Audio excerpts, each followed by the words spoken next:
ওই শোনো। হ্যাঁ বলো। একটা গুরুত্বপূর্ণ কথা আছে। আচ্ছা বলো, আমি মারা গেলে তুমি কি আরেকটা বিয়ে করবা? আমার ভালোবাসাটা এরকম তোমার প্রতি? এটা তোমার মনে হয় তুমি মারা গেলে আমি একটা বিয়ে করব কেন? একটা বউ দিয়ে কি তোমার ভালোবাসা পূরণ হবে? তাই আমি 3টা বিয়ে করব। এত ভালোবাসো তুমি আমায়? হ্যাঁ জান্টুস, আমি তোমাকে অনেক অনেক ভালোবাসি। I love you too baby.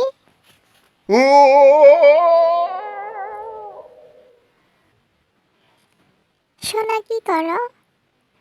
কিছু না, কেন? আমার খুব ক্ষুধা লাগছে, খাবারের কিছু দাও তো। পাউরুটি মধু মাখিয়ে দেই? একদম না। কেন? মধু তো মৌমাছির মুখ থেকে বের হয়, কারো মুখ থেকে বের হওয়া জিনিস আমি খাই না। ও আচ্ছা, তাহলে তোমাকে একটা ডিম ভেজে দেই? মানে কি?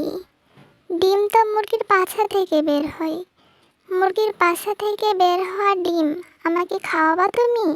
ছি ছি ছি। তুমি তো বললে তুমি নাকি কারো মুখ থেকে বের হওয়া জিনিস খাও না, তাই আমি ভাবলাম তুমি মনে হয় শুধু পাছা থেকে বের হওয়া জিনিসগুলো খাও।